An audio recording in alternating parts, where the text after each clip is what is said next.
¿Qué tal? Buenas tardes. Bienvenidos a esta nueva clase de este curso. Hoy vamos a ver o empezar con los derechos reales, que en una clase se va a resumir bastante, los que nos ha llevado a veces años estudiar. Y ¿quién mejor para explicar derechos reales que el doctor Jorge Alterini, profesor emérito de la Universidad de Buenos Aires, de la Universidad Católica, y alguna más, de la Universidad Nacional de La Plata. Ha sido 27 años juez de Cámara Civil, de los 37 entre toda su carrera judicial. Es miembro de la Academia Nacional de Derecho y Ciencias Sociales, autor de numerosos artículos, libros y algún tratado. Y acá voy a parar porque si no, como siempre digo, y soy siempre el mismo speech doy, que uno puede estar 15 minutos, 20 hablando solo del currículum de quien va a hablar. En este caso, como en otros, considero que está de más hablar del currículum, que solo ya el nombre basta para presentarlo. Y les recuerdo, por favor, otra vez los celulares. La clase pasada que yo tuve estuvo genial, no sonó ni uno. Y las preguntas, en principio, se hacen al final, salvo que la dinámica de la clase vaya en otro sentido. Así que los dejo en manos del doctor Alterini. Disfrutemos todo esto. Buenas noches. Es mismo un grato estar en nuestro colegio, porque uno, aunque haya pasado muchos años en el Poder Judicial, es abogado. Es un abogado dentro del Poder Judicial.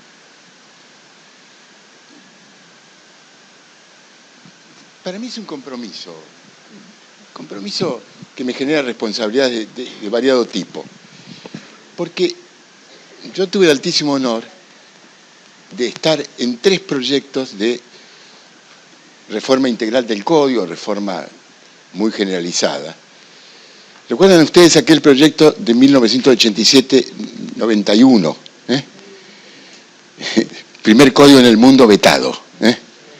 O sea, sancionó diputados, sancionó senadores, con mayorías políticas fluctuantes. En diputados era mayoría del radicalismo, en senadores era mayoría del peronismo. Pero bueno, un fuertísimo consenso, pero luego vino el veto.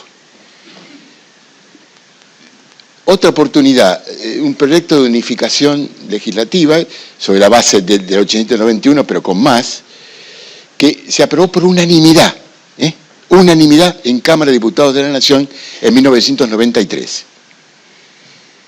Y finalmente el proyecto de 1998, que tuvo una carencia de fortuna final, porque estuvo muy unido a los sucesos de 2000, etcétera, que tuvo dictamen por unanimidad de la Comisión de Legislación General de Cámara de Diputados, recomendando su aprobación con algunas modificaciones no sustantivas. O sea, 3 oportunidades. Bueno, y ahora nos encontramos con el Código del 2015, digamos, va a empezar a regir el 2015, dentro de pocos días, en el que no tuvimos participación concreta, cosa que en algún primer momento generosamente nos lo ofrecieron, pero ante disidencias muy fuertes, yo les voy a contar después algunas de ellas, porque justamente salen dentro del temario que preparó el colegio. Me sometieron a este temario y lo desarrollo de la manera más fiel que pueda. En definitiva, no aparezco para nada en el código, y evidentemente no aparezco para nada, pero es evidente la influencia, y lo reconocen los codificadores, del proyecto 98 en el Código Civil y Comercial. Y esa influencia es mucho más fuerte todavía en materia de derechos reales. Con lo cual, es una situación muy particular. Yo quiero ser objetivo, porque lo que quiere el operador de derecho es tener un criterio, que puede ser equivocado o no, pero que le facilite aplicar el código. O sea, no voy a adoptar ninguna de estas 2 posturas. ni la postura de pensar que es un mundo de colores, de fantasías. No voy a dar una visión edulcorada de lo que es el Código Civil y Comercial, porque me parece que no es objetividad científica. Uno tiene que decir respetuosamente todo lo que uno piense, aunque pueda estar equivocada la observación. Ni tampoco adoptar una postura crítica a nivel de censura del Código Nuevo, porque es una actitud destructiva que no es positivo que ningún hombre del derecho adopte. Colocarse en el medio es un poco difícil, ¿no es cierto? Pero bueno, voy a intentar hacerlo. Y si me salgo del medio, sepan disculparme, porque uno vive dentro de las pasiones. Yo siempre le digo a mis hijos que si tienen que optar entre ser animal y ser vegetales, que sean animales.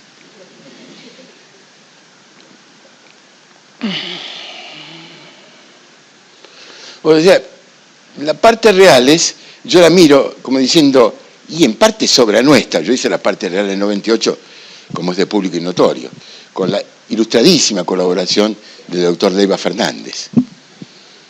Entonces, claro, cuando uno ve coronados, algunas cosas que pensó, la mayoría de las cosas que pensó, se pone contento.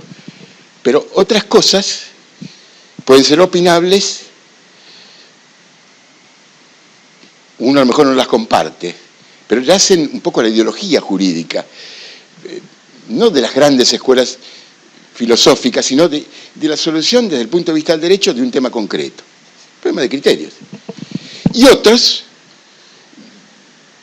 visto el molde tradicional de 1998, algunos toqueteos que en nuestro modestísimo criterio no fueron afortunados. Y a veces en las construcciones jurídicas lo que hay que pedirle a los que están en la etapa de codificación, los del pasado, del presente o del futuro, un juego severo del manejo de las normas. Porque yo puedo participar o no de una ideología general o jurídica en determinado ámbito del derecho.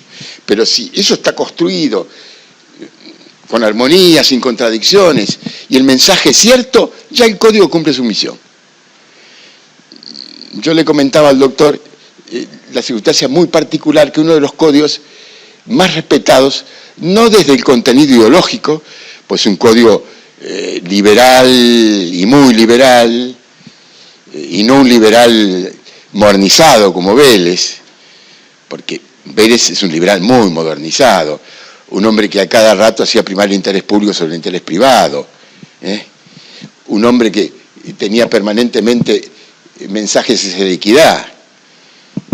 A Vélez Sarsfield quizás será endilgado ese tono de visión atrabiliaria por aquel artículo, el 1071, el ejercicio de un derecho propio, el cumplimiento de una obligación legal no constituye como ilícito ningún acto, que después se modificó y brota el abuso del derecho. Porque no se leyó al primer comentarista del código, Segovia, un gran liberal, muy liberal, y menos funcionalista o humanista que Vélez, que al interpretar este código de Vélez, 1881, decía, claro, el ejercicio regular de un derecho propio, que es lo que fue la reforma del 68, que es lo que interpretamos nosotros, pero ese sentido de bien común, de interés general, tenía que estar presente en un codificador que daba soluciones humanistas ante temas concretos. Si no hemos interpretado ejercicio regular de un derecho propio, quizá algunos castigos valorativos de Vélez no se le hubieran aplicado.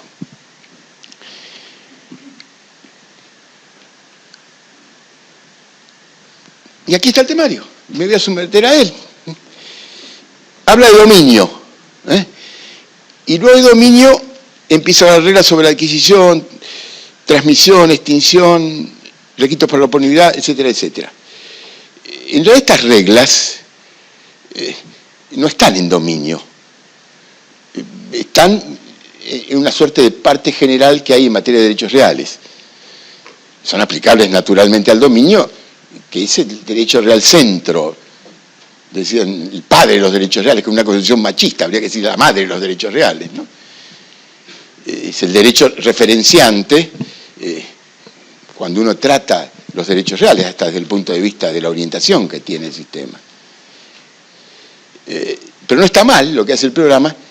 Quizá un poco hay un recuerdo de Vélez, porque Vélez tenía una muy escueta parte general de 4 artículos, y alguno que se quedó en los tiempos.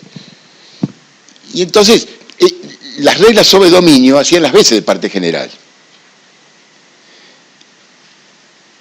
Hoy no es así, pero vamos a tratar de reconstruir desde el dominio esas reglas que no solo se aplican al dominio, pero fundamentalmente a él.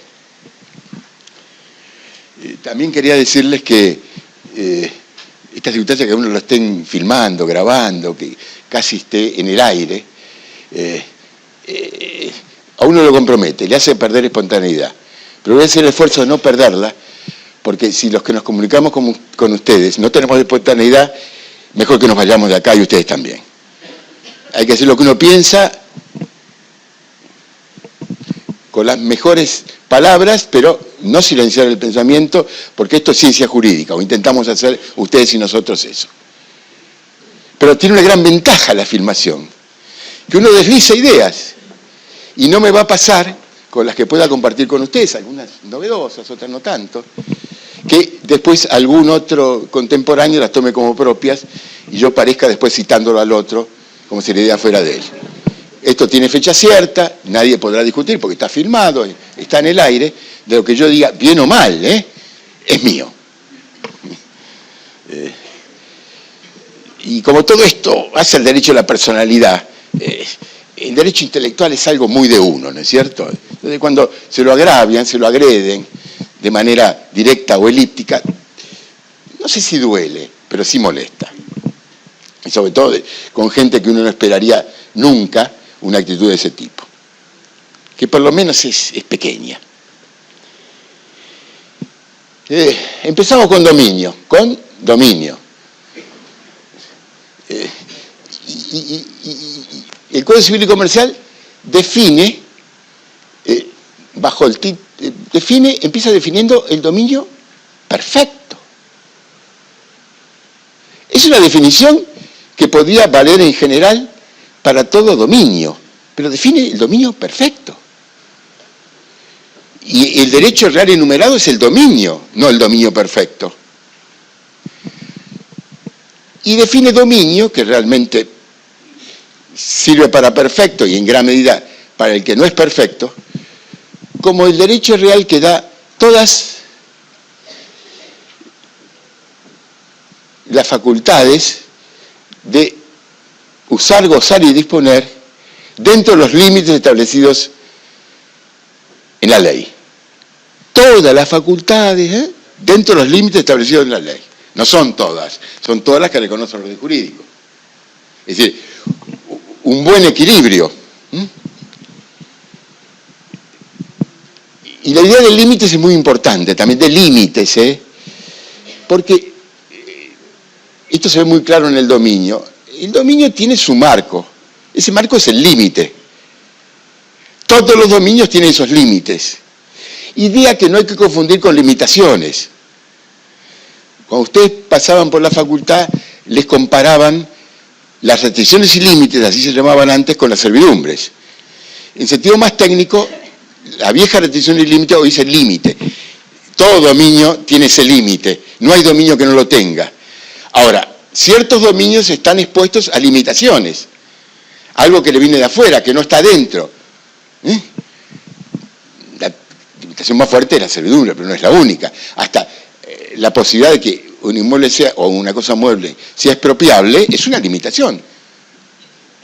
Pero no es un límite. Esto es muy importante, pero no es absolutamente coherente el Código Civil y Comercial con este punto de partida, a pesar que en las últimas jornadas nacionales de derecho civil, realizadas en 1913,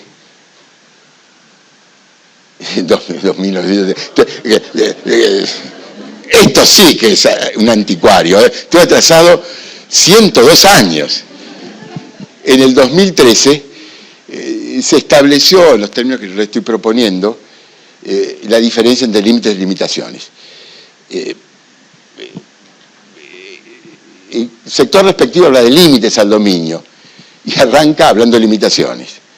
Y hay sectores, como el de conjuntos inmobiliarios, donde se hablan límites y limitaciones como si fuera lo mismo, y no es lo mismo. Entonces, dentro de los límites, todos los dominios son así. Algunos podrán estar más achicados por limitaciones, pero todos los dominios tienen por lo menos los límites que traza el código. Yo me voy a atrever a decir que el dominio es absoluto. Y uno, oh, qué barbaridad, dominio absoluto. Y no porque sea oponible erga omnes a la generalidad, que es un sentido de absolutez. Ni tampoco porque el dueño puede hacer cualquier cosa, sino porque de los derechos reales, el que da más facultades es el dominio, y en ese sentido es absoluto. Aunque mi convicción, y renovada cada día, que no hay prácticamente derechos absolutos porque son todos relativos. Antaño se hacía un catálogo, se exponía un catálogo más o menos extensos de derechos absolutos, o sea, incausados, que no se podían achicar, no tenían cortapisas de ningún tipo. Hoy, derechos patrimoniales absolutos, es muy difícil encontrarlos si usted mira con objetividad el sistema jurídico. Uno es la facultad de revocar la donación de órganos hasta último momento, casi hasta el momento que se implanta el órgano. Es un hecho absoluto. Y sin generar reparación de daños y perjuicios. Y otro, el mismo andarivel, es la donación de gametos, que lo puede revocar uno hasta último momento y sin generación de daños. Pero después, todos los derechos tienen alguna cortapisa que los margina, los achica, los hace menos omnipotentes. Pero el dominio es absoluto porque de todos los derechos reales es el más fuerte, aún en facultades. Toda la facultad de usar, gozar y disponer dentro de los límites que le confiere al derecho real del Código Civil. Después define dominio imperfecto, pero eso lo dejamos para después. Primero vamos a ver rasgos generales del dominio que se corresponden sin ninguna mácula para el dominio perfecto y casi sin ninguna mácula para los dominios imperfectos. Este dominio perfecto o dominio en general es absoluto. Es perpetuo. Hay un concepto muy puro de perpetuidad que va más allá del tema del tiempo. Que el dominio es perpetuo porque no se pierde por el no uso. Yo no uso el dominio, la cosa que tengo en dominio, y no pierdo el dominio sobre ella. Ese es el criterio tradicional de Vélez que estos códigos han mantenido. No se pierde el dominio por el mero no uso. Y esto es significativo porque hay derechos reales que se pierden por no uso. Con Vélez, con el código que nos sabe regir también, usufructo, uso, habitación, servidumbres, se pierden por el no uso. Dominio no. Este es el concepto puro de perpetuidad. Se le agrega, por el proyecto 2015, y no está mal, pero me parece que no es lo esencial de la perpetuidad, que es sin límite en el tiempo. El dominio perfecto no tiene límite en el tiempo. Los imperfectos sí.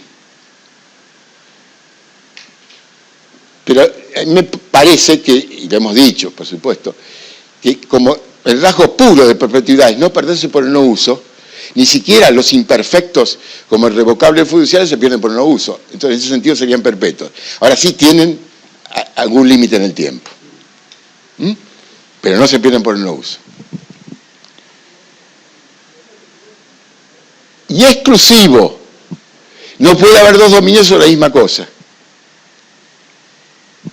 Un dominio expulsa a otro dominio. Y si alguien tiene dominio adquirido por un título, no puede adquirir por otro título, sino lo que le falta al primero para la integralidad del dominio, para la perfección del dominio. Es decir, no se puede adquirir por un título lo que ya se adquirió. antes. Se puede adquirir por un nuevo título lo que no se había adquirido, en la parte no adquirida por el título anterior. Eso es exclusividad. Y también la facultad de exclusión, que ya no es la exclusividad, no puede haber dos dominios sobre la misma cosa. Es facultad de exclusión. Si a mí me ponen un objeto sobre un inmueble, yo lo saco. Lo puedo sacar. Yo puedo cerrar mis inmuebles para que no entren los demás. Todo eso son fenómenos de la exclusión, de la facultad de exclusión, que no hay que confundir facultad de exclusión con exclusividad. Aunque en la fraseología parece estar muy cerca. Ese es nuestro dominio. El de Vélez y el del Código Civil y Comercial. Ahora, ¿cómo se adquiere este dominio? Tengan en cuenta ustedes que vamos a la parte general, porque la gran palanca para que los artículos reales sean el tercio que los de Vélez, eran el tercio en el proyecto 98, y son también alrededor del tercio en el Código Civil y Comercial, es tener parte general, porque usted dice algo en la parte general y no la repite en la parte especial. Aparte de algunas normas extremadamente casuistas que se suprimieron directamente.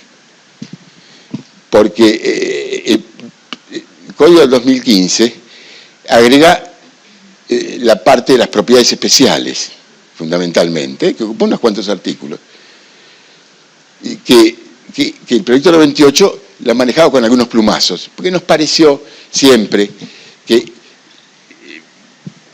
hay objetivos de bien común más valiosos que preocuparnos por legislar tan cuidadosamente ciertas propiedades que no son las del hombre común.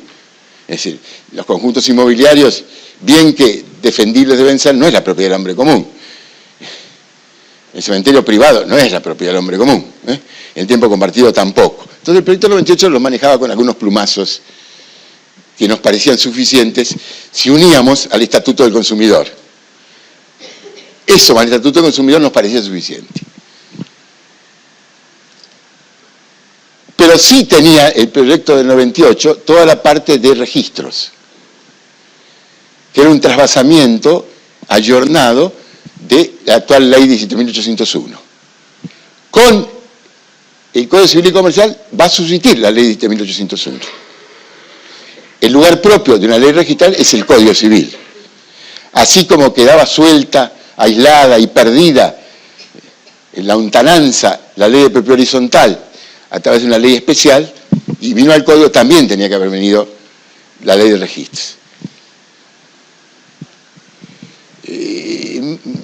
No descarto que, como en algún momento, y sobre esto voy a volver, la Comisión pensó en implantar en la Argentina la legislación constitutiva, dejar de lado la tradición, institución de profundo sentido de bien común, y vamos a ver qué bien común tiene la tradición. El otro día hablaba de la institución gauchita que tenemos nosotros, y el gauchaje es bueno porque es nuestro. Como pensaba, con la legislación constitutiva tenía que ser una ley muy distinta, y a lo mejor, como último momento, in extremis, se dejó de lado la expulsión del sistema de Código de la Tradición. Cuando reaparecemos hacia el clasicismo velesiano con el ayornamiento de las leyes posteriores, quedó trunca una versión actualizada de la legislación registral. Y quedó disuelta. Y no es técnicamente eso aplaudible. Muy bien, entonces, los derechos reales, y esto se aplica, se ve muy claro en el dominio, se adquieren, uno dice por título y modo, ¿no? Se enseñaron la teoría del título y modo, la teoría española del título y modo que Vélez sigue de las leyes, de las partidas, de derecho patrio después, Vélez Arfield, hasta nuestros días. Teoría del título y del modo. Pero ojo, atención, no todos los derechos reales se adquieren por título y modo. Recuerden esto, puede ser una expresión corta, pero quiere ser técnica. La teoría del título y del modo, que es el ámbito donde funciona la tradición, que va a ser uno de los objetivos del mensaje que quiero compartir con ustedes, se aplica nada más que a las adquisiciones derivadas por actos entre vivos. Entonces, la tradición no se aplica en las adquisiciones originarias, por ejemplo, apropiación, especificación, transformación, usucapión. Es originario eso. Ni tampoco en las transmisiones mortis causa, solo adquisiciones derivadas por actos entre vivos. Fuera del mundo sucesorio, fuera las adquisiciones originarias. Allí sí es el reinado de la tradición, que vamos a compartir. Vamos a hablar juntos de la tradición. Pero vuelvo a la idea anterior. Tenemos tradición, afortunadamente, pues es una institución de profundo bien común, mucho más armónica con objetivos humanitarios que han querido alcanzar los reformadores, que la institución constitutiva, que es una entelequia alejada de la realidad, porque uno no adquiere un derecho real por un asiento en el registro. Fíjense ustedes que uno define el derecho real como relación directa entre persona y cosa. No digo inmediata y directa, sería alargarnos. Es lo mismo, inmediata y directa. Directa porque no es indirecta, e inmediata porque no es inmediata. Pero resulta que es lo mismo. Y decimos relación directa porque no es aquí y ahora como la inmediata. Puede ser aquí, ahora o después. Por eso nos decimos directa e inmediata. Directa, que podrá ser temporalmente inmediata o no, aunque jurídicamente siempre es inmediata. Ustedes me siguen. Estoy hablando ante colegas y que algunas cosas para apoyarme tengo que darlas por sabidas, y efectivamente son sabidas. Entonces, en sentido positivo, es la gran tradición gauchita, porque la tiene Argentina, la tiene Uruguay y casi nadie más. La tradición suscita en España, pero deformada, y por eso tiene problemas España, porque tiene tradición, pero deformada. No es una tradición por actos materiales. Tiene esta función positiva para proteger al titular del derecho real, que recién con la tradición, que es el vehículo para la entrega de la cosa, uno tiene relación directa con la cosa. Lo demás es un asiento registral, cibernético, respetable por su tecnicismo, pero alejado del hombre común, el hombre medio, ¿no? Que el derecho se hace para el hombre medio, no se hace para el especialista, ni para los grandes lobbies. Pero no me digan que la adquisición constitutiva había que tenerlo para, como se ha dicho, para fomentar la inversión extranjera. Y puede ser que fomente la inversión extranjera la adquisición constitutiva, pero el objetivo no es defender la inversión extranjera, sino defender al argentino sin matar la inversión extranjera, no al revés. Inversión extranjera y si matamos al argentino, y bueno, es el fin no querido. No, el fin querido tiene que ser proteger al hombre común sin desalentar la inversión extranjera, porque la inversión extranjera fomenta el progreso del hombre común. Pero hombre común, el hombre medio, Y la tradición tiene otra función espectacularmente importante, que es donde es más de bien común. Ustedes recuerdan que para que se adquiera por tradición, por ejemplo el dominio, o los demás derechos reales que se ejercitan por la posesión, el inmueble, o la cosa mueble, pero el inmueble tiene que estar en posesión vacua. Quiere decir que nadie posea, ni que nadie se oponga a la adquisición por el comprador, por ejemplo, de la posesión. Tiene que estar el inmueble en posición vacua, vacío de posición y sin contradictor que se oponga a la adquisición posesoria. Y eso protege al poseedor, protege al usucapiente que lleva muchos años, que no lo podemos barrer, protege al poseedor por boleto. Porque si para adquirir por usucapión el inmueble tiene que estar en posesión vacua y hay un poseedor por boleto, no se adquiere lo mío dije usucapión o prescripción. No se adquiere por tradición. Es decir, yo no adquiero un inmueble por tradición si está poseído por otro. ¿Por qué? Porque el inmueble no está en posición vacua. Fíjese que con esa sola regla protegemos las situaciones posesorias.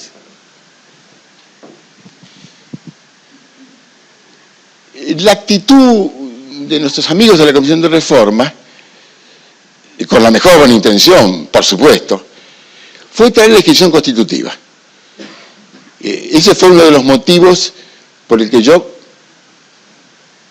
perdí el entusiasmo por seguir colaborando con la comisión.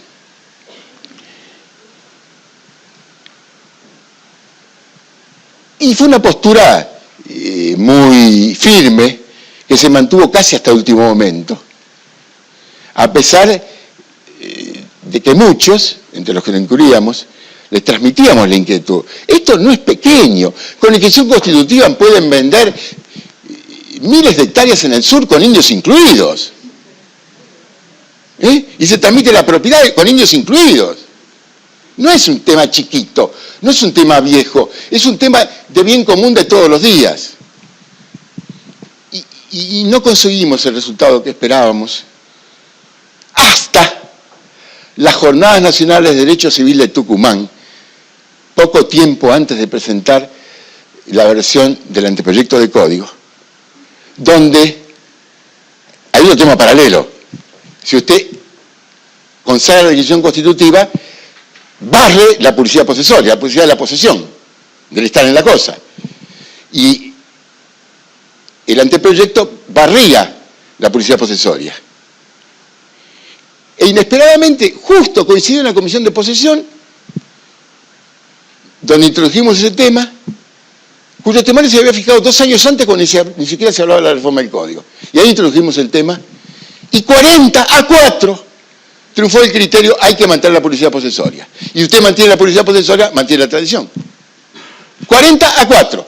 Y con ese motivo, en la ultimísima redacción, los redactores del anteproyecto volvieron, afortunadamente, al sistema de Vélez, que va a seguir siendo útil para el bien común, no sé, para las inversiones extranjeras. Ojalá que sí. Porque un sistema confiable, otra herramienta fomenta la inversión extranjera, pero confiable en serio. Así que vamos a seguir teniendo tradición. Y yo lo celebro mucho, lo celebro esto. El dominio se adquiere por tradición. Pero claro, tradición fundada en un título suficiente, que es un acto jurídico que proviene del propietario capaz, o sea, de alguien que tiene titularidad, digamos, legitimación, y que además es capaz, que construye un acto jurídico desde esas investiduras, revestido de las solemnidades establecidas en el Código, que es escritura pública en materia de inmuebles, con la finalidad de transmitir el dominio o el derecho real de que se trate. Y modo suficiente, básicamente la tradición, que tiene que hacerse por actos materiales de las dos partes, o por lo menos una de ellas, que sin actos materiales yo no defiendo la tradición, la defiendo con actos materiales, si no, no tiene sentido la tradición. Y también ese modo concertarse entre personas capaces y legitimados al efecto. Por eso el título es suficiente y el modo es suficiente.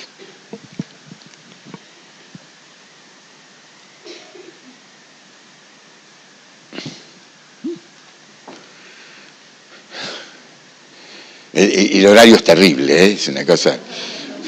Uno a veces se coloca ante auditorios tan calificados pensando que está en una clase, bueno, pero me parece que a veces es mejor 3 conceptos más o menos claros que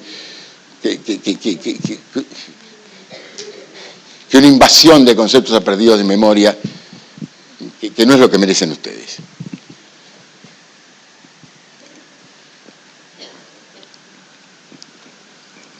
Título y modo en dominio.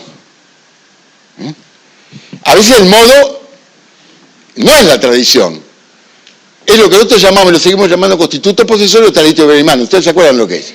Nosotros lo decíamos con todas las letras, constituto posesorio, tradito de deber mano, para que supiéramos bien a qué apuntábamos. Ahora, parecería que hubo una idea respetable de excluir del código los latinajos. Puede ser un criterio.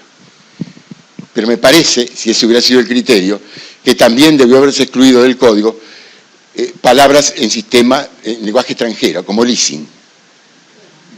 porque es más universal el latín que el inglés. Y en esto tengo autoridad para hablar, porque en el proyecto que logramos aprobar por unanimidad en el 93 en Cámara de Diputados de la Nación y que nunca trató el Senado, al leasing lo llamábamos uso y goce con opción de compra. No hay por qué llamarlo leasing si tenemos prevenciones para idiomas que no son el idioma nacional. Que no hay que tenerlas, pero si las tenemos, seleccionemos dónde puede haber la prevención y dónde no debe haberla. Entonces, el dominio se puede adquirir por sucesión, ya lo sabemos, pero también se puede adquirir por modos originarios. Apropiación, especificación, accesión, usucapión. Esto es importantísimo. Y son importantes las contribuciones que hizo el proyecto 2015, muy en la línea del proyecto 98 sobre el tema del usucapión, con algunos alejamientos que no calificamos como positivos. Vamos por parte. Usucapión, vamos a sacar lo más fácil, usucapión de cosas muebles, después vamos a inmuebles. Hay un principio parecido al que nosotros sabemos el 2412 para cosas muebles. El suadquirente de buena fe y a título oneroso de cosas no robadas ni perdidas, Vélez, integrando el 2412 con el 2767 y 2778, ese es el dueño. Escuchen esto. Ahora decimos hurtadas o perdidas, igual el proyecto 98. ¿Por qué, hijos? Discúlpenme. Mi hijo es cuarentón largo y el más chico tiene 20 años, todo con la misma mujer. 6 hijos tengo. Fíjese qué mujer que me ha podido soportar tantos años.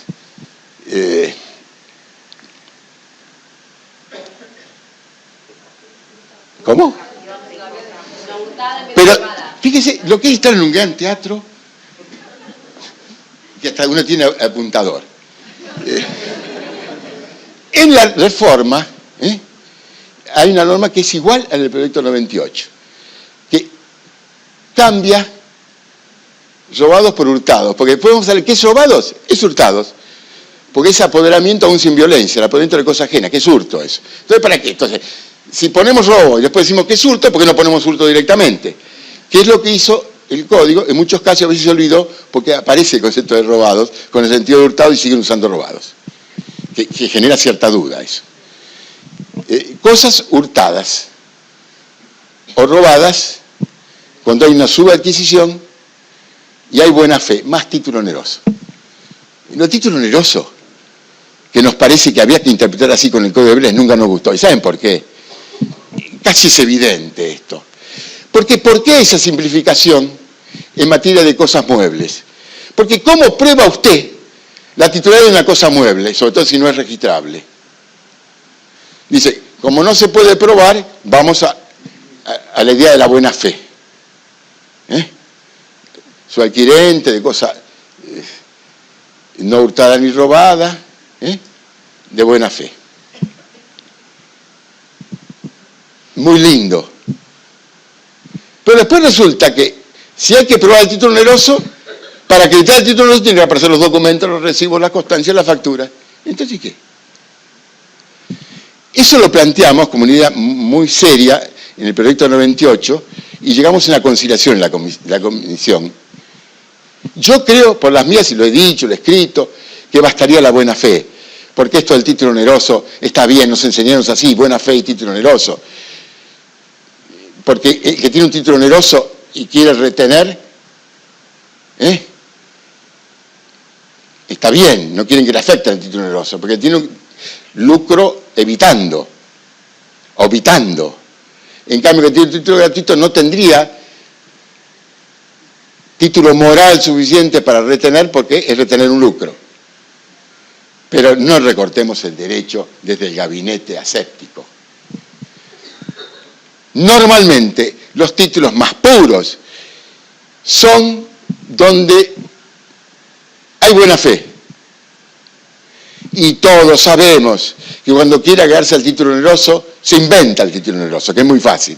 Entonces, si nos contentamos con algo que imaginemos que es un invento, simplemente para mantener esa conjugación de buena fe más título oneroso, hagámoslo. Pero ¿cómo evitamos acá, en materia de cosas muebles, eso que para mí no tendría que darse en nada del Código Civil? Habría que proteger la buena fe. Pues el gran principio de la buena fe, la gran buena fe, humanismo, no mercantilismo, pero claro, después la buena fe no basta, mercantilizamos con el título oneroso. Y una buena fe irreprochable, perfectamente fundada, dentro de contextos suficientes, es suficiente para legitimar una adquisición. Se dice aquí que el que alega el título gratuito tiene que probarlo. Es como una presunción del título oneroso. Es más o menos lo que decíamos nosotros, que al final pusimos esa fórmula del compromiso 98 que ahora se repite.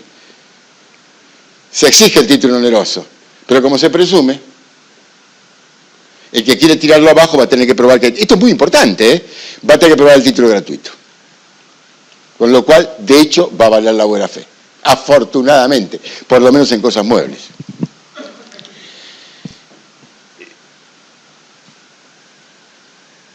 Las cosas que son hurtadas o perdidas se adquieren por usucapión corta, es decir, con justo título y buena fe, a los 2 años. Por la larga, o sea, posesión más mala fe, aunque mala fe, como basamentos fundamentales, a los 20 años. El mismo plazo que la usucapión larga de inmuebles. Y hay otro sistema muy pensado para automotores, que es que cuando hay una adquisición de automotores donde el autor más lejano era titular registral, estaba inscrito en el registro, y después hay cesionarios por documentación que no se escribió en el registro, pero con continuidad, atada una cesión con la otra, con 10 años de posesión se adquiere por usucapión. ¿Vamos? No, muebles registrales. Sí. Lo dije, ¿no? Sí. No, por automotores, claro. Básicamente automotores, pero es para los muebles registrales en general. Hay una duda y se aplica para los barcos, por la ley de navegación. Me da la impresión de que sí. ¿Vale? Que sí. Es una ley especial anterior, y esta es una ley general posterior, pero si la vamos a aplicar en automotores, ¿por qué no vamos a aplicar en barcos? Porque también podría decir no la aplicamos en automotores porque es ley especial anterior. Me da esa sensación. Usucapión larga. Vamos. Usucapión de inmuebles. La corta. Justo título. Más buena fe. Más 10 años de posesión. Y digo enfáticamente que son originaria. Porque algunos distinguidos colegas decían, no, la usucapión corta es derivada, porque en realidad ya era dueño frente a todos, menos frente al verdadero dueño, como lo dice Vélez en la nota del 3999, yo siempre dije, qué lindo, soy dueño frente a todos, menos frente al verdadero dueño. Y lo fundamental es ser dueño frente a este. Y frente a este voy a ser dueño recién cuando posea con buena fe 10 años. Y ya el justo título me ayuda mucho porque acorta. Entonces no le pidamos tanta fuerza jurígena. Decir, ya, aquí yo antes la sé consolidar y completa. No me parece que sea así. Que son originarias. Y mucho más originaria todavía es la usucapión larga. Donde se necesitan 20 años. Espere. No, espere. En un caso sí, en un caso no. Bueno, eso viene para después. Usucapión larga 20 años, aunque sea mala fe. Yo me pregunto, ¿y la posición es viciosa? Porque nosotros en el proyecto 98 barrimos la posición viciosa. Pero nuestros amigos codificadores hacen una defensa desde lo ético de la posición viciosa, que hay un ilícito detrás, hay que restablecer la posición viciosa. Restablecer no es restablecer, seguir con Vélez con la posición viciosa. ¿Por qué nosotros esto de posición viciosa siempre lo miramos como un incordio? Que se ve muy claramente en materia de Usucapión el incordio. Con Vélez hoy. Porque si la posición no puede ser viciosa, mientras la posición es viciosa no se puede usucapir. Y con un sistema de purga de los vicios, unido a la prescripción de las acciones posesorias, a veces 1 año o 2 años, a veces el usucapión, en vez de ser 20 años, 21 o 22. Esto no es un chiquitaje jurídico, esto es muy importante. Es hasta el plazo del usucapión. Porque si la posesión para usucapir tiene que ser no viciosa, y hay que purgar por el sistema de la prescripción de las acciones, el vicio, se estira el plazo de la posesión. Bueno, nosotros por eso, y porque además no le encontrábamos un distingo sustantivo entre la posición de mala fe simple y posición viciosa, la sacamos la posición viciosa.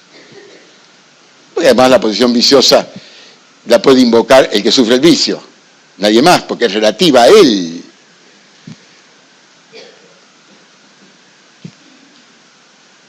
Y además pues también nosotros pensamos, siguiendo a Vélez, artículo 39 y 59, con la lectura que le damos nosotros, y su fuente en 1949, del proyecto de Código Civil para España de 1851 de Florencio García Goyena, el vicio se purga inmediatamente, que es esa.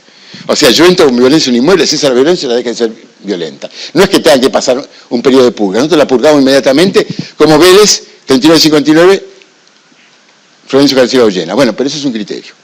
Entonces, hacer todo un andamiaje con algo que era tan fugaz, la posición viciosa, no tenía sentido.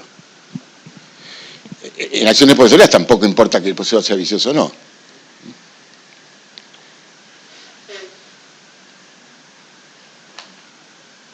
Hoy está clarísimo esa idea, por lo menos. Entonces, ¿para qué sirve la posición viciosa? Que el proyecto del 2015, el Código Civil y Comercial, enuncia como vicios de inmuebles los de siempre: violencia, clandestinidad, abuso de confianza. Y de muebles, hurto, abuso de confianza y estafa, que hace las veces del estelionato viejo, pero con una diferencia, lo inferimos nosotros, porque Vélez definía cuáles eran los vicios de la posesión y el Código Civil y Comercial, tan enfático en la defensa de la posesión viciosa, no define cuáles son los vicios. En definitiva, ¿cuál es el único efecto jurídico de la posesión viciosa? Que en materia de caso fortuito, si la cosa se destruye en alguien que es poseedor vicioso, el vicioso responde por el caso fortuito, aunque la cosa se hubiera destruido igualmente estando en poder del propietario. El de mala fe no, pues si hubiera destruido estando igualmente en poder del propietario, no responde el caso. Es la única diferencia. Y para eso generamos toda una estructura de posición viciosa. Si es tan ilícito, tan deslenable la posición viciosa, y le damos tan pocos efectos jurídicos, y nos complica el mundo del usucapión. Nos complica mucho. Porque si sentamos los vicios que no sabemos bien qué son, aunque imaginamos lo que son, ponemos la posición viciosa y tampoco prevemos ningún mecanismo de conversión, porque no hay ninguno. En Vélez tenemos ese, nosotros agarrábamos de ese, no de la prescripción de acciones posesorias. Me parece que generamos un incordio y vamos a prolongar el usucapión. Y el usucapión es un instituto de profundo bien común, porque alienta al que está en la cosa. Y si el otro estuvo 20 años despreocupándose, esta tiene que ser la cosa. El hecho tiene que vestirse de derecho. Eso es seguridad jurídica. Porque no puede estar el hecho y el derecho separados mucho tiempo. Hay que vestir, después de una reiteración de hechos durante 20 años, es larga, es una opinión larga, vestir al hecho y convertirlo en derecho. Seguridad jurídica. pero no a los 21, 22 o no sé cuándo, porque súmenle causales de interrupción o de suspensión, con lo cual esto se alonga, con la peculiaridad que el Código Civil y Comercial suprime una causal de interrupción clásica en materia de derechos reales, que era la desposesión del usucapiente realizada por el dueño o por cualquiera, por un tercero, por lo menos un año. Entonces, si un tipo está usucapiendo y viene el dueño u otro y lo saca de la posesión por lo menos un año, se interrumpe, hay que empezar de nuevo. Esto se suprimió, habrá que ver cómo interpretamos en el futuro si se produce este fenómeno, es una duda.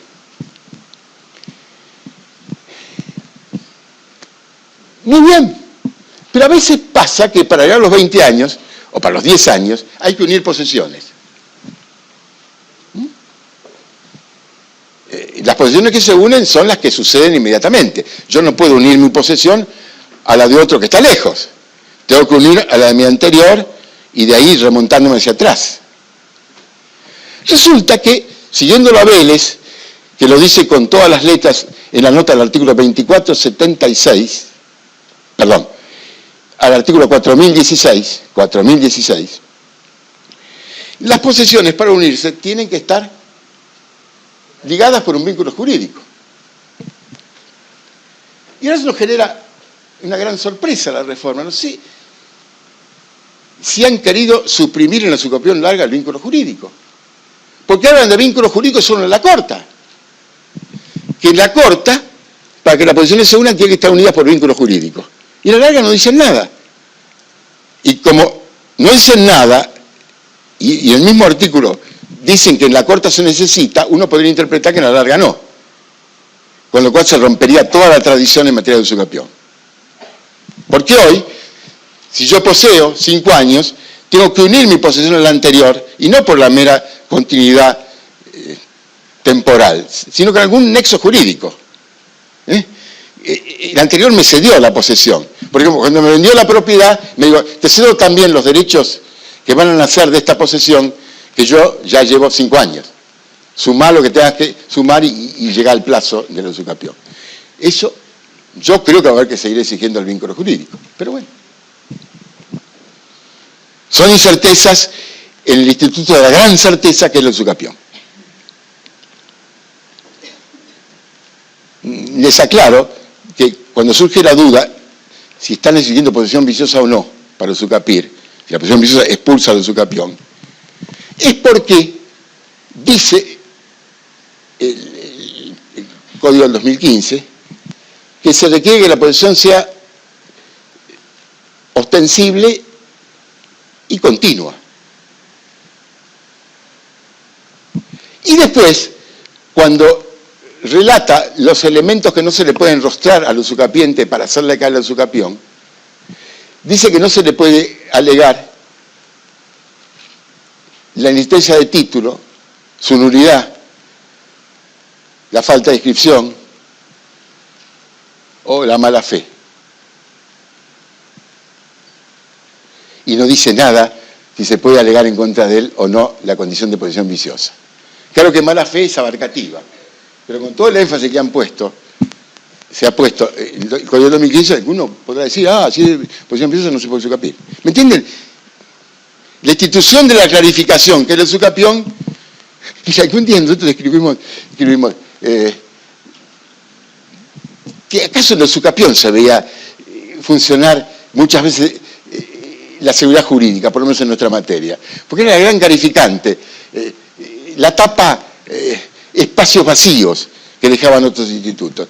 Aquí lamentablemente hay grietas, hay fisuras que habrá que interpretar en uno u otro sentido. Yo interpretaría que para usucapir no interesa que sea vicioso o no sea vicioso. Porque yo miro con disfavor la posesión viciosa. Es que no puedo verla sino con disfavor, no por lo que yo pensaba antes, sino por cómo se legisló. Porque el único efecto jurídico concreto es eso que yo les decía en materia de caso fortuito.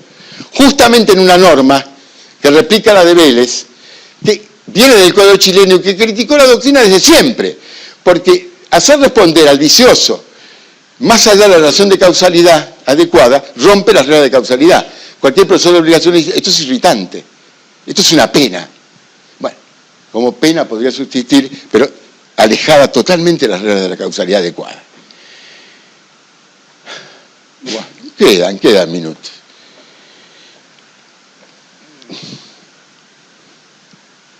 La verdad que le dimos bastante curso a todo esto y quedan vacíos. Créanme que es imposible ver esto, aún en una jornada generosa como es la que nos concede para que emitamos nuestro criterio, nuestro colegio público.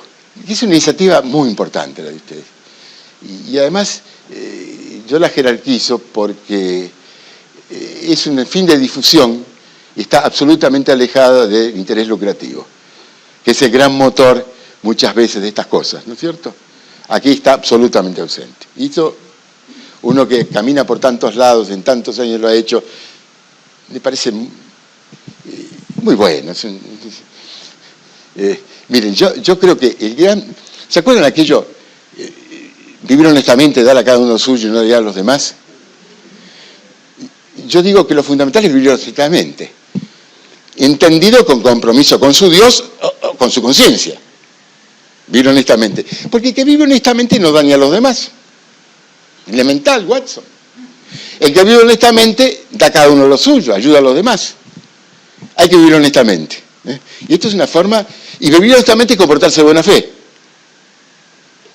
Que vive honestamente, como se comporta de buena fe, seguramente en este marco, pudiendo evitarlo, hace de estos cursos una difusión académica y no un medio de ingreso para el colegio, que por supuesto lo debe necesitar, ¿no?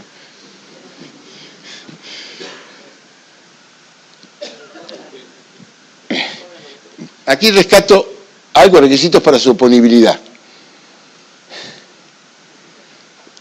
Publicidad suficiente. Lo dice con todas las letras. Estamos encantados con esta parte, porque nosotros enfáticamente defendimos siempre la publicidad posesoria, qué sé yo, por 40 años o cosa parecida. Y en un momento que parecía que la pateaban para afuera, la han jerarquizado a la manera del proyecto 98. ¿Qué es publicidad suficiente? La requisición del registro. ¿Para qué se necesita el registro? No para la estructura, para la conformación del derecho real, para que el derecho real sea oponible a terceros interesados de buena fe.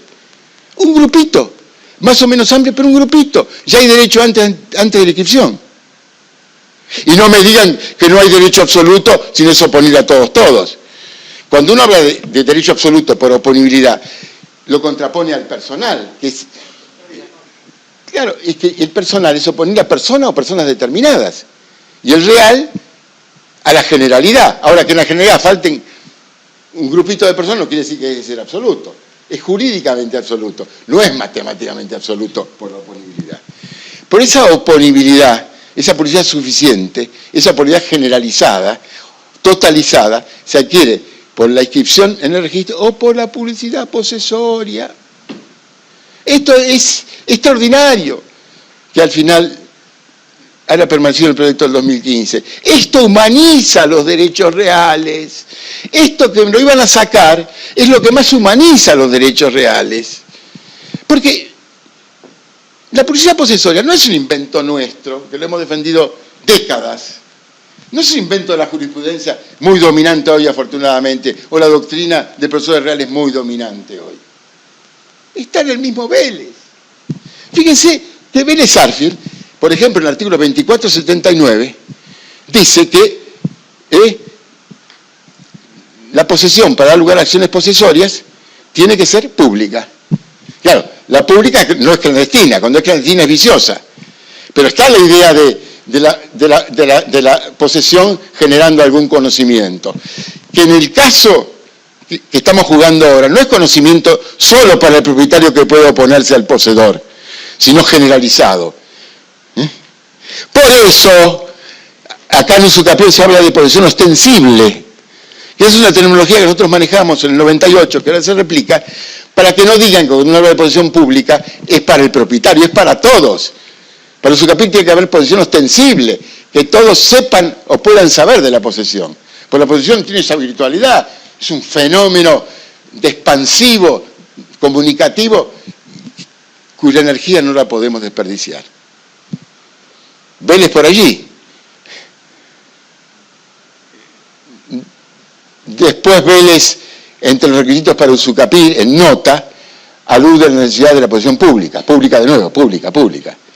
Claro, ahí en Vélez no podía ser viciosa. No podía ser clandestina, por ejemplo.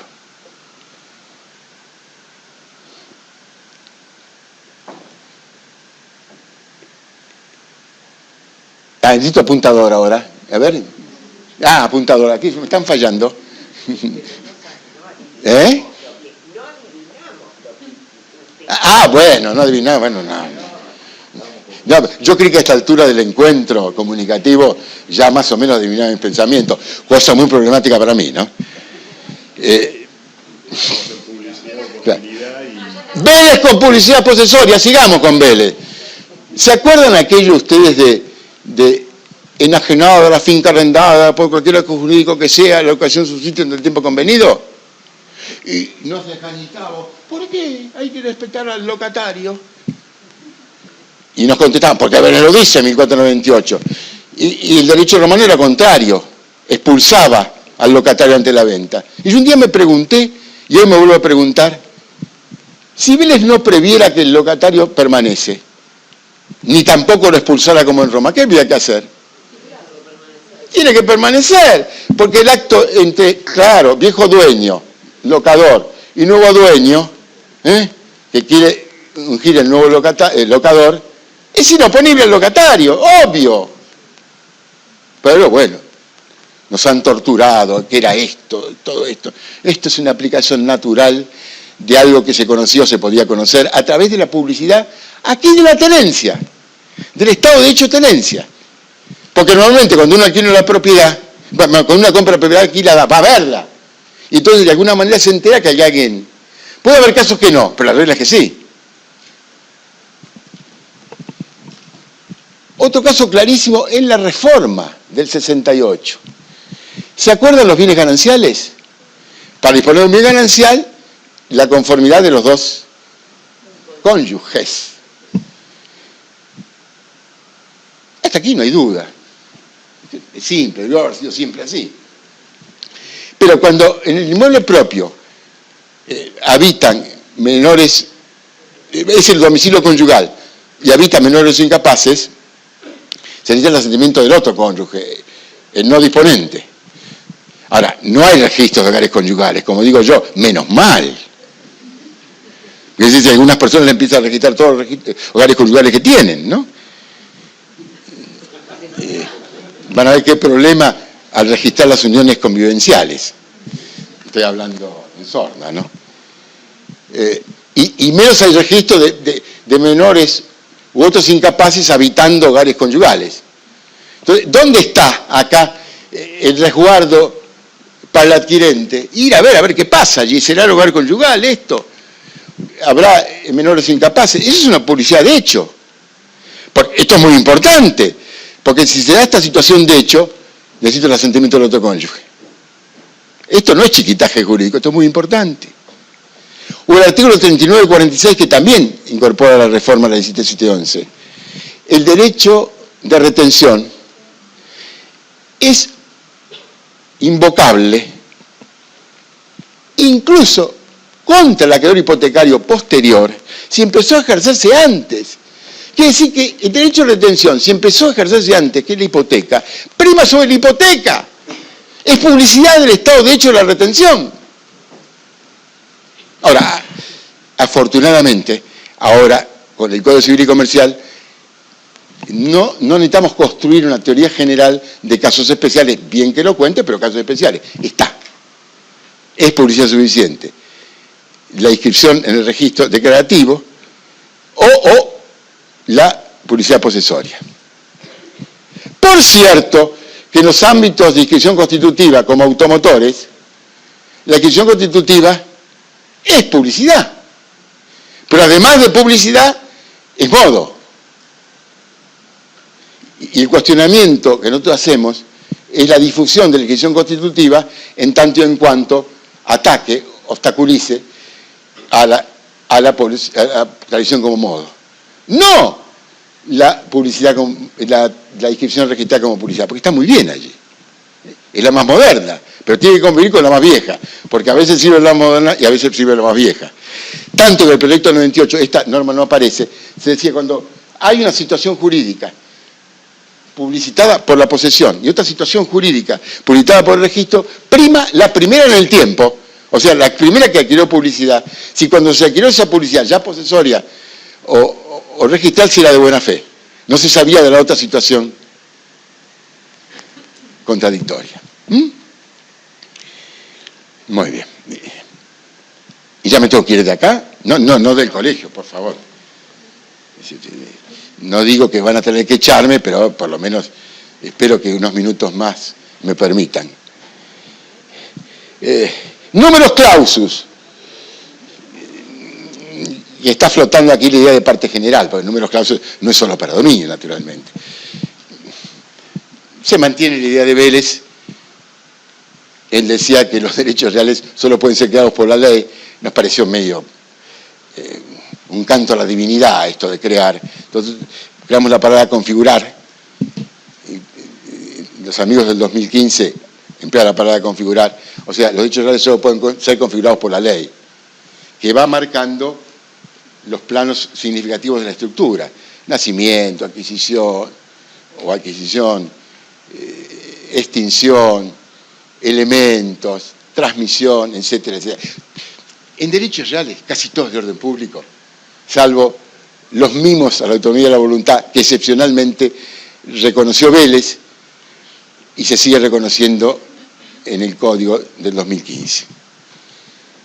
Números clausus. Pero claro, ¿qué es números clausus? Que los derechos reales solo sean configurados por la ley, pero que la ley los configure en número limitado. Esto viene de Roma. Porque si usted hace inflación de derechos reales, va a llegar a la situación del medioevo. Que el problema en números clausus es que había tantos derechos reales configurados por los particulares que se empobrecía la pureza de los derechos reales en el medioevo español. Y a pesar de eso, quedó el números clausus, aunque de hecho, el número apertus en España, a pesar de que de hecho funciona el número clausus también en España. Tiene que ir por ahí a Sudáfrica usted para tener el número apertus entre los países modernos. Muy bien, números clausus, pero hay que crear pocos derechos reales. En general se crean pocos derechos reales. Aquí nos han creado, además de todos los que teníamos, la superficie, que está bien. Clamaba al cielo la superficie. Es una institución que está en todos los países del mundo de cualquier ideología. No que es una institución individualista. La tiene China, la tiene Cuba. Es suficiente. Y la mayoría de los países más evolucionados de la Europa clásica. Y muchos otros países de América también. Como Bolivia, como Perú. Pero nos agregaron conjuntos inmobiliarios, tiempo compartido, cementerios privados. Yo empiezo diciendo, estos no son derechos reales, son objetos. El conjunto inmobiliario es un objeto, casi es una forma constructiva. El tiempo compartido, porque no dicen derecho sobre el tiempo compartido, dicen tiempo compartido es un objeto. Y el cementerio privado es otro objeto. Una peculiaridad en el cementerio privado, y lo hemos dicho por escrito esto, que nosotros captamos, y no habrá que interpretarlo así, pero que hay dos derechos reales en materia de cementerios privados, el derecho sobre la parcela y el derecho de sepultar. No, tiene que haber un derecho sobre los cementerios privados que conceda el derecho sobre la parcela y también el derecho de sepultar, no dos derechos reales distintos. Pero no importa, habrá que interpretarlo así. Hay que buscarle la vuelta donde el código tiene un incordio, no castigarlo por el incordio, pero tampoco ocultar el incordio, porque el incordio está y no se oculta con relatos.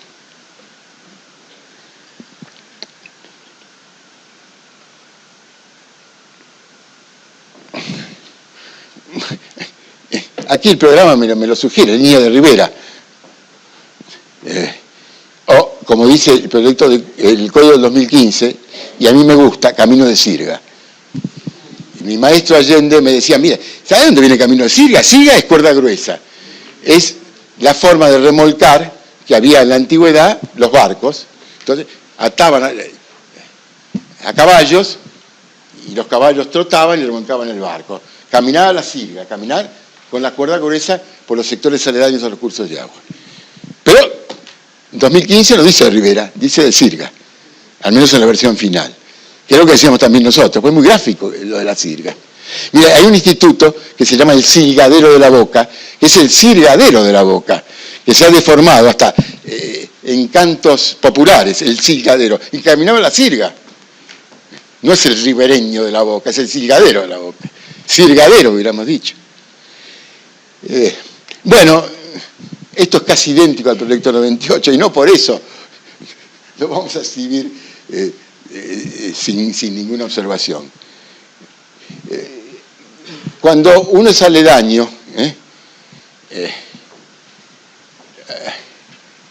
a la orilla de un cauce, o a las playas, como nosotros decimos playas, en 2015 dice ribera. Ribera interna es igual que playa. Lo que pasa es que cuando usted dice ribera, puede ser la externa, y la externa es la margen. Y es lindero a las playas, que es la ribera interna. Ahora, si cuando me dicen ribera, la ribera interna, estamos de acuerdo. Habrá que entender así. Pero ahora hay camino de Sirga, no solo como había en Vélez, para los ríos o canales que sirvan a la comunicación por agua, sino incluso para los lagos, que sirvieron para el transporte por agua. Para los lagos, y se acabó un gran problema de qué pasaba con los sectores aledaños a los lagos. Ahora, los sectores aledaños a los lagos, aunque no sean navegables, simplemente que sirvan para el transporte por agua, que no es navegación, es transporte por agua, tienen o van a tener también camino de Sirga. Pero achicado, no 35 metros, sino 15. Y no está mal que los que organizaron este programa hubieran puesto este tema. Alguna vez me decía esto del camino de Sirga. Miren lo que anda los profesores reales. Ustedes saben que con motivo del proyecto 98, el tema más polémico de los que llegaba el ciudadano común al Congreso en esos tiempos fue el camino de Sirga. Estaban los que decían hay que suprimirlo totalmente. Claro, qué lindo, se me agrandan 35 metros mis propiedades. O los defensores de la naturaleza que decían, no, acá se alimentan las aves, las plantas, protejamos el hábitat, no me lo achiquen. Y nosotros estábamos en el medio. Entonces lo pusimos 15, que parece razonable para proteger estos valores ecológicos y razonable para la función propia del camino de Sirga, que dejar cierta zona libre, al menos para el transporte por agua, que no puede trabarse con ningún obstáculo, porque es del dominio particular del lindero, digamos, pero con el límite propio de respetar el camino de Sirga. Dominio imperfecto. Uy, pero yo creo que ya hablamos del dominio perfecto, ¿no? Esa definición nos viene casi perfecta también para el dominio imperfecto. La definición nos viene bien, sí, pero aquello que yo les comenté de la perpetuidad, que yo creo que puramente todos los derechos de dominio, perfecto e imperfecto, tienen perpetuidad porque no se extingue por no uso.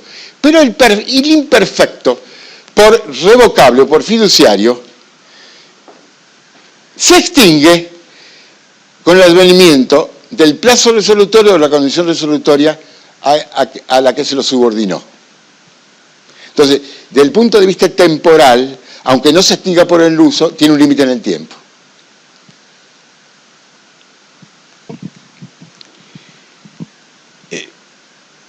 Se ha calificado bastante el régimen del dominio imperfecto por ser revocable, pero podemos tomarnos de Vélez y a lo mejor coincidiríamos de manera semejante a cómo están estos proyectos, 98, 2015, código.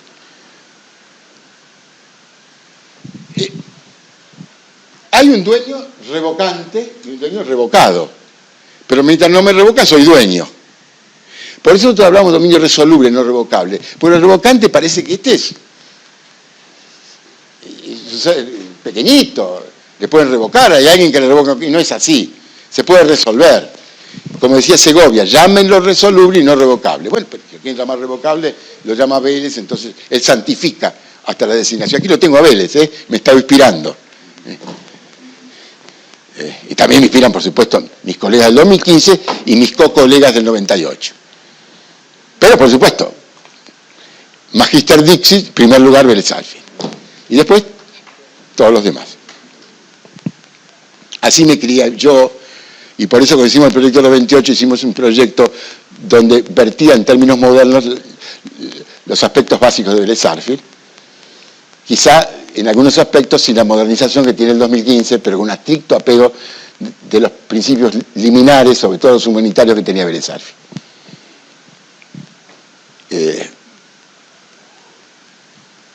Entonces, hay un dueño revocante y un dueño revocado. Pero el dueño revocado, que va a ser revocado cuando venga el plazo, la condición resolutoria, realizó actos en ese periodo. En principio esos actos caen, porque la resolución o revocación es con efecto retroactivo, salvo que se pacte que no es retroactivo. ¿Se dan cuenta?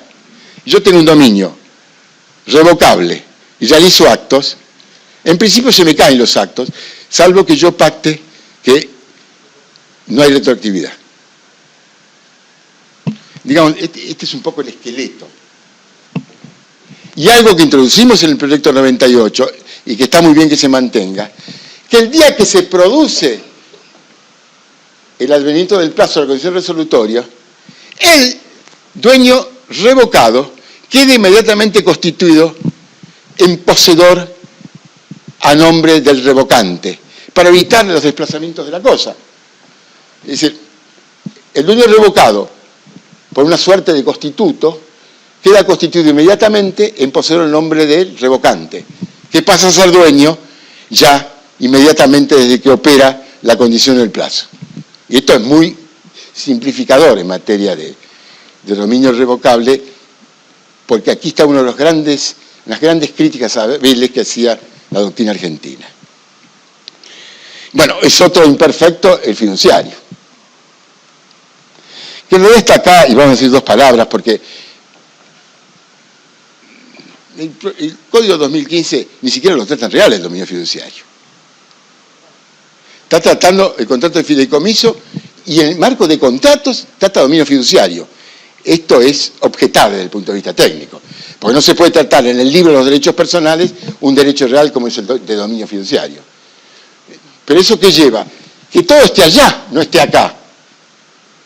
Pero, para dar un pantallazo que tiene que atarse, yo no sé si alguna clase sobre contrato de fideicomiso hay en este curso, piensen ustedes que el dominio fiduciario... Estaba en el programa, no sé si lo vieron o no vieron. De compraventa y demás estaba. Bueno, el dominio fiduciario tiene me voy a limitar a dos o tres palabras básicas que son las que nos interesan más para nuestro sector. Hay un fiduciante o fideicomitente, que es el que pone en marcha el sistema. Y hay un fiduciario, que son realmente las dos partes. Esas son las dos partes. Fiduciario o fideicomitente, perdón. Fiduciante o fideicomitente, a mí me gusta fideicomitente. Se habla de fiduciante, está bien. Fiduciante, fideicomitente y fiduciario. Esos son los del contrato. Y después hay posiciones, los que ambulan en su entorno para generar actividad de fideicomiso.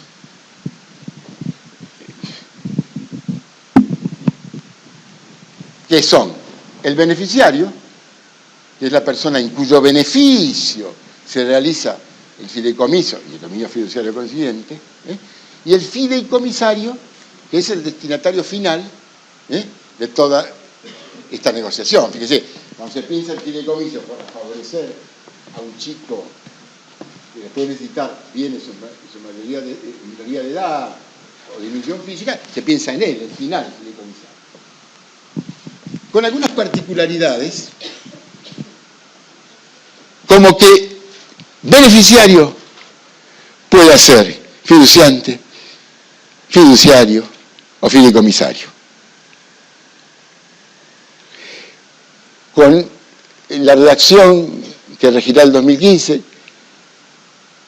el fiduciario también puede ser beneficiario.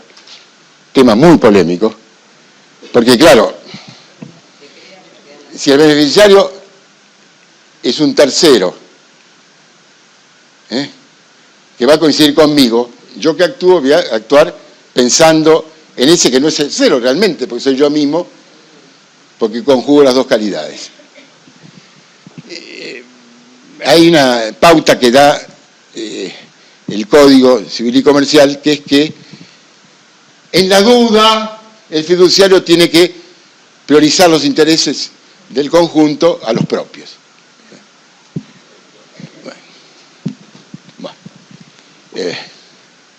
Ahora,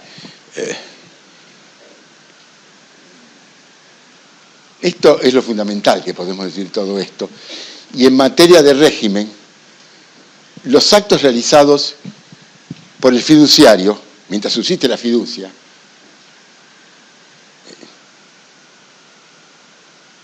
permanecen vivos si son acordes con los fines del fideicomiso y las cláusulas del fideicomiso.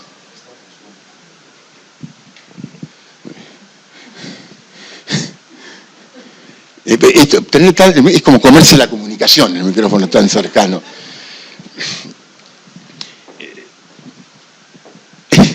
Entonces, si los actos son conformes a los fines del fideicomiso o a las cláusulas que matizaron el contrato de fideicomiso, esos actos permanecen vivos aún después que se extinga el dominio fiduciario. Ahora, si no son conformes, caen esos actos. Salvo que el adquirente, en virtud de esos actos, en exceso de la facultad del fideicomisario, no sea de buena fe y título oneroso. O sea, para que ese tercero se quede tranquilo, tiene que ser de buena fe y título oneroso. Entonces, si es de buena fe y título oneroso, va a estar protegido. Bueno, es bastante para el dominio fiduciario con estas ataduras de tiempo. El desmembrado, ¿cuándo es dominio desmembrado? Cada vez que el dominio tiene una carga real, o sea, un derecho real en cabeza de terceros que grava el dominio. Y el derecho real, visto del lado de quien lo soporta, es carga real. Por ejemplo, el usufructo es derecho real, pero cuando está aplicado a la nuda propiedad, es carga real para el dueño, nudo propietario. Le carga, yo digo carga, por eso carga real. Esta mujer la tenía Vélez, por ejemplo, en 2689, nosotros rescatamos y que, bueno, se reproduce en 2015. Carga real, ¿no? Hay que confundirlo con las cargas reales del derecho alemán y tampoco con las obligaciones reales nuestras. Carga real es el derecho real sobre la cosa ajena visto al lado de quien lo soporta. ¿Se acuerdan que hablaba de servidumbre activa y pasiva? La servidumbre activa es el derecho real. Y la pasiva, que es el mismo derecho real, es visto al lado de quien lo soporta. Como carga real. Y el régimen del dominio desmembrado será el propio de la carga real que grava el dominio.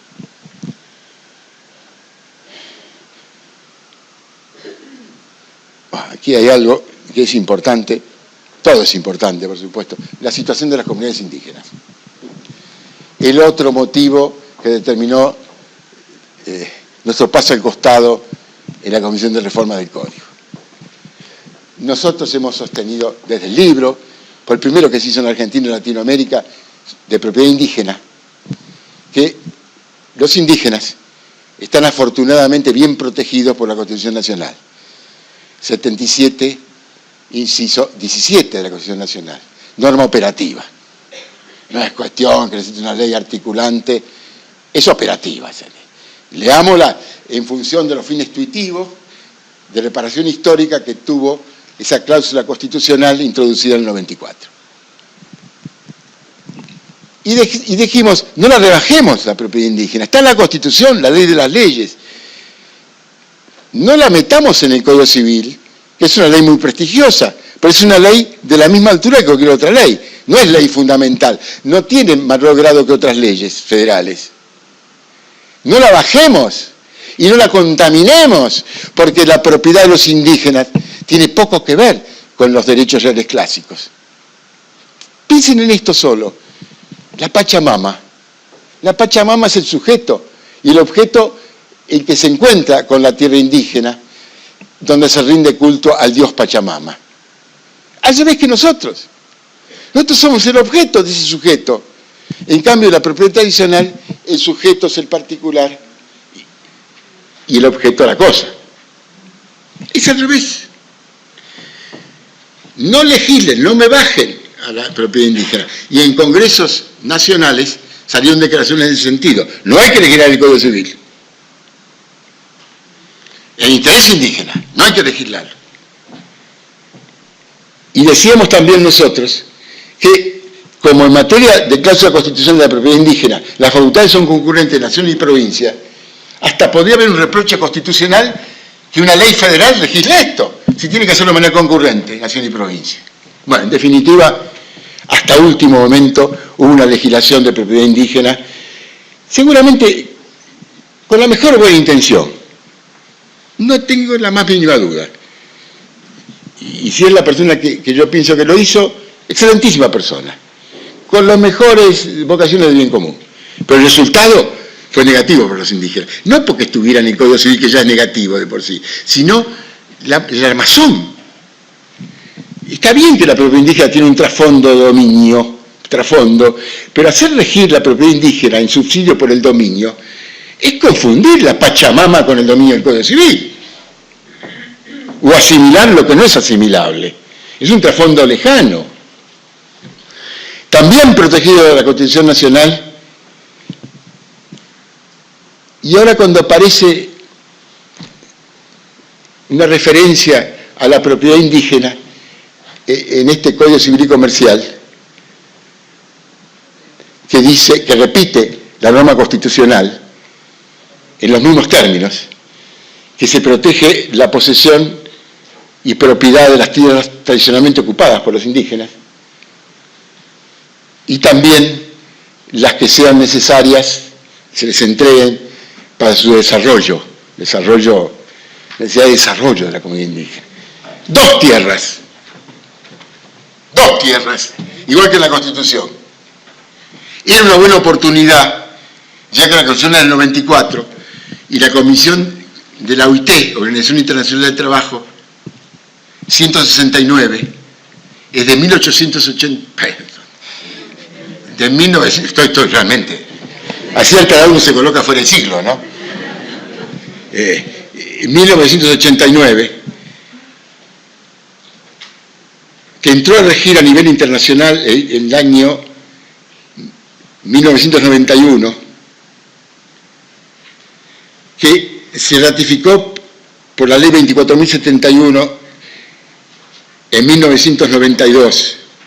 Pero como no se entregaba el instrumento de ratificación, y tenía que pasar un tiempo, 12 meses después de entregar, empezó a regir en la Argentina el 2001. Pero esa convención internacional, a nivel internacional, con todo el valor de un tratado internacional que toca derechos humanos, es más generosa que la Constitución, y mucho más que el Código Civil actual, o desde el 1 de agosto. Porque había otros dos tipos de tierra. La Convención de la OIT previó la protección al indígena que no se establece, que no ocupa de manera exclusiva una tierra. Quiso proteger también a los indios itinerantes, la generación de los dedicados a la caza y la pesca, que tiene una ocupación distinta, de mayores sectores, sin esa continuidad del vínculo. Pero están protegidos en la Convención y perdemos la oportunidad, ya que queríamos decir algo, de agregar estas tierras indígenas como protegidas, las tierras de los pescadores y cazadores. Nómades. Los nómades, exactamente. Pero claro, nosotros estudiamos, los nómadas parecían que eran seres inferiores, los nómadas, ¿no? Vivían a su manera. No eran agricultores establecidos, pero vivían. Además, era lógico en la Patagonia que hubieran nómades.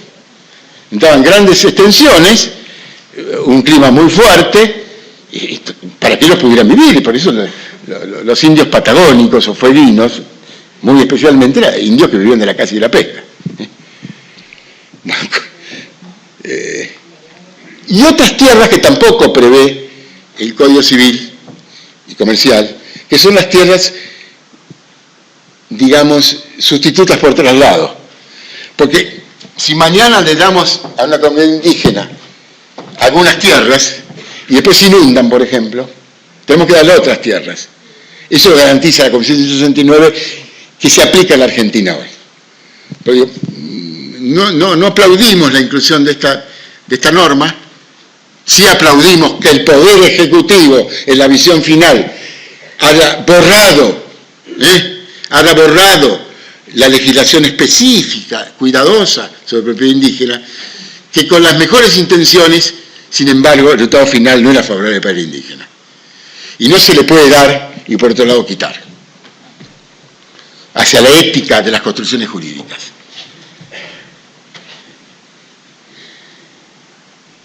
Condominio. Condominio. ¿Hasta qué hora me dejan? ¿Cuarto? Sí. 20 minutos y voy a ser más corto, precisamente, no quiero dilatarlo, pero aguántenme unos minutos. ¿Saben por qué? Porque no quiero que piensen que traté algunos temas y los demás los borré.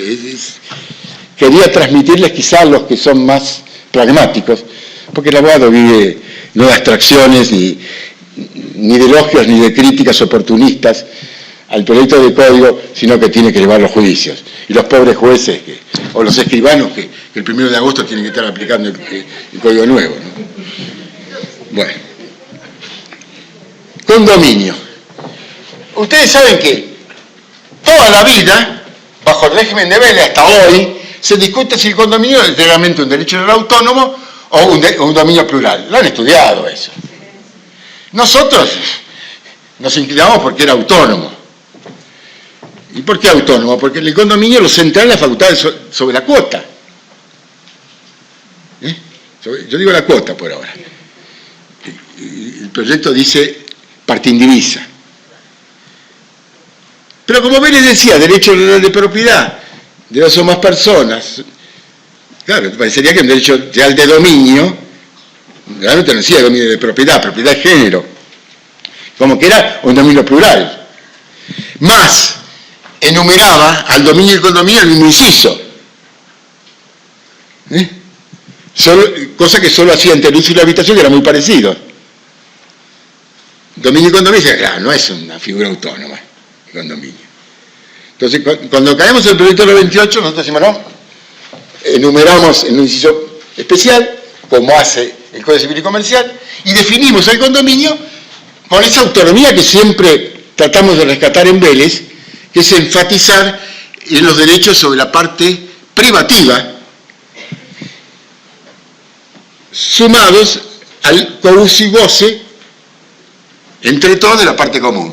Derechos privativos sobre la cuota, hoy llaman parte indivisa, y coius y goce sobre la cosa común. Entonces estaba el derecho autónomo. Hoy, de la manera que legislan, parecería que hay sombras de la no autonomía del pasado. Esto es una pequeñez, pero la quiero rectificar algo que estoy... rectificando ante ustedes.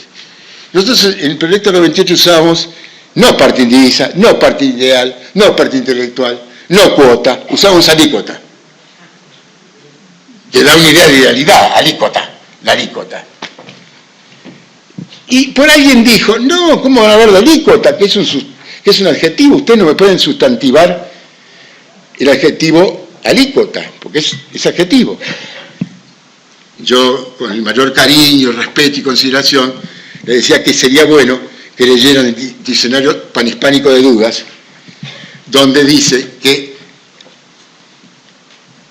alícuota es adjetivo de parte, pero a veces tiene entidad de sustantivo. está bien decir alícuota. Y el hombre común sabe perfectamente lo que es una alícuota. Y como no le hablamos de parte, no tiene ese desvío conceptual cuando uno habla de parte ideal, indivisa, parte alícuota, parte intelectual, de pensar en algo corporal. Cuando usted habla de alícuota, ya lo lleva por idealidad, sobre todo a los alumnos del grado. Un día me preguntaban, doctor, grafíqueme qué es una parte indivisa, decían antes. Yo diría alícuota hoy. Y yo digo, es imposible, dijo, porque yo le grafico una idealidad, dejó de ser idealidad. Y la idea de alícuota, suprimiéndole la palabra previa, parte, da mucho más idea de idealidad que seguir hablando de parte indivisa. Porque la alícuota no es sobre todo, es sobre cada una de las moléculas que integra la cosa. Y yo tengo mi tercio, mi mitad sobre cada una de las moléculas de la cosa. Flota sobre todo. No hay una parcelación de ese derecho, sino solo en la idealidad. Bueno, sentado esto, no hay grandes cambios con respecto a Vélez. Está el condominio sin inhibición forzosa, que es un poco el sistema madre, que es el condominio cuya división usted puede reclamar en cualquier momento, que es imprescriptible, como regla. La regla es esa, que usted puede reclamar la división del condominio en cualquier momento. Y si es efectivamente sin indivisión forzosa de ningún tipo, puede reclamar en cualquier momento, que es el condominio común.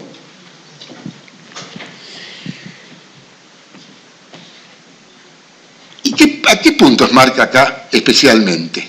Dice administración. ¿Cuándo se administra un condominio?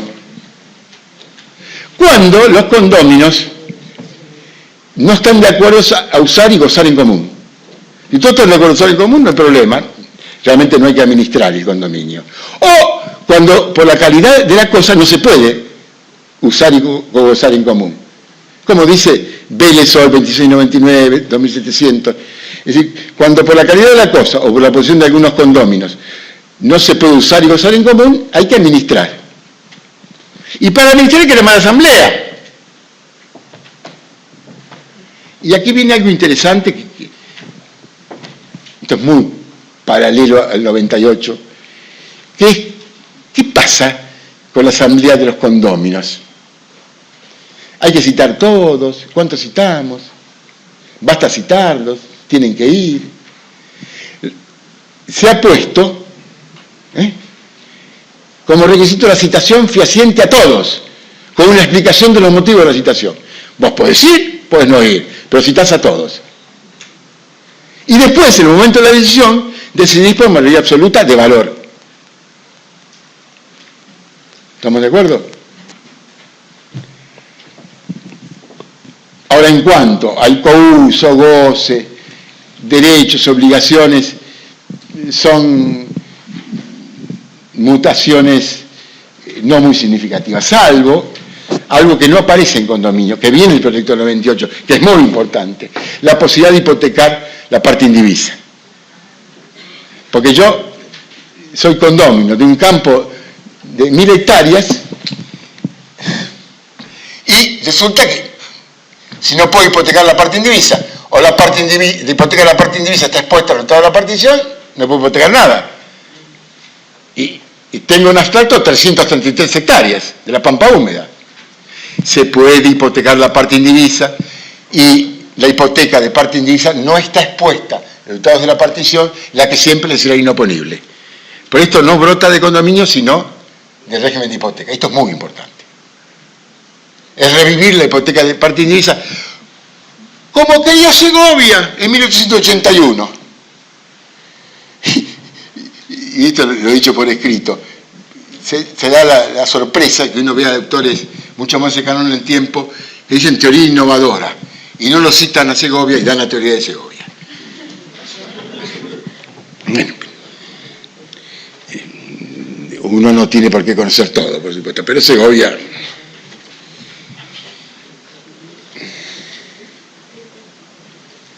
Condominio con indivisión forzosa.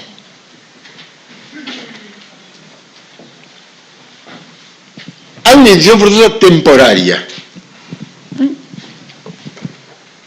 que podemos pactar, que no hará indivisión por cierto plazo. El plazo madre, el principio básico es que no se puede pactar la indivisión por más de 10 años. Y en ese marco de indivisiones temporarias aparece la partición nociva. Hoy, junio del 2015, si alguien frente a un condominio donde no se pactó la indivisión quiere partirlo abruptamente y esta partición es nociva para los condóminos, usted puede hacer el planteamiento al juez y el juez dilatar la partición. La idea de partición nociva está presente también aquí, dentro del marco de indivisión temporaria, pero autoriza al juez ante el pedido, mediando circunstancias graves, de afectación a terceros o la propia cosa, dilatar, pero por no más de 5 años, renovarles por una sola vez. Esto es interesante. Es decir, después de 5 más 5, 10, la partición se hace, caiga quien caiga. Tampoco sé si esto es demasiado correcto. Pero bueno, por lo menos está clarificado. Partición judicial. Condominio de indivisión forzosa a otras modalidades. La indivisión forzosa, que ahora se llama no perpetua, sino perdurable, terminología del 98. Nosotros nos encontramos que lo perpetuo es lo que está para siempre, y lo perdurable es lo que tiende a prolongarse mucho en el tiempo. En propiedad horizontal, las partes comunes no están en condominio de indivisión forzosa perpetua, perdurable. Pues si se destruye el edificio, etcétera, etcétera, se cayó, pero tiende a perdurar mucho tiempo. De ahí lo de perdurable y no lo de perpetuo. Y dentro de estos condominios de indivisión forzosa perdurable, o sea que tienden a prolongarse en el tiempo, están los condominios sobre cosas que no son accesorios indispensables para el uso común de otros objetos principales.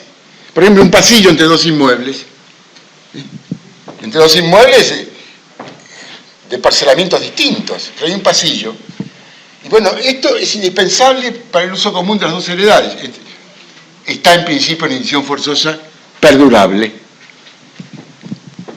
Y por supuesto que todo el sistema de muros, cercos y fosos, nosotros conocemos más bien como el tema de la medianería, está legislado casi al pie de la letra como el proyecto del 98, con una simplificación mayúscula, que empieza con definiciones que son básicas, que es muro privativo, que es muro medianero, que es muro lindero, que es muro contiguo, que es muro enterrado, etcétera, etcétera. Porque el gran problema en materia de medianería hoy, con Vélez, es el uso de terminologías distintas, complicadas, equívocas. Si usted hace un ajuste terminológico, después trabaja más fácil. Y eso tiene que ser la ley. Porque el ajuste que hace la doctrina es anárquico. Puede haber un criterio o haber otro criterio. Y eso se realiza con múltiples definiciones que se reproducen en el 98, que elogian nuestros amigos del 2015 y dejan un poco de lado aquella idea contraria a las definiciones que ellos postulan en el proyecto del 2015, contra el proyecto del 98, que definió todo, porque teníamos una convicción: lo que usted no logra definir no sabe lo que es. Y si no sabe lo que es, no puede legislar. ¿Cómo yo voy a legislar algo que no sé lo que es? Y si sé lo que es, la defino. Un poco a nivel aristotélico, la importancia de las definiciones, o de Davin, o de Geny, o entre nosotros de Colmo, que decían que las definiciones en derecho son básicas.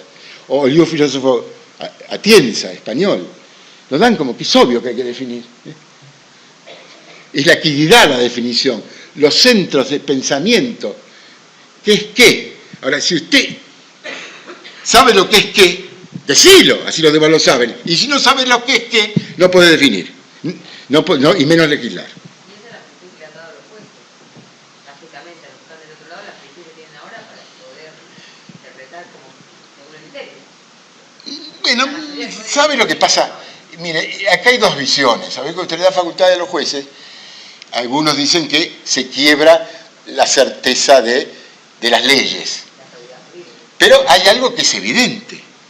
A pesar de que el término circunstancias del caso desapareció del paralelo del artículo 16 de Vélez, se va a interpretar según las circunstancias del caso. Que era la equidad griega.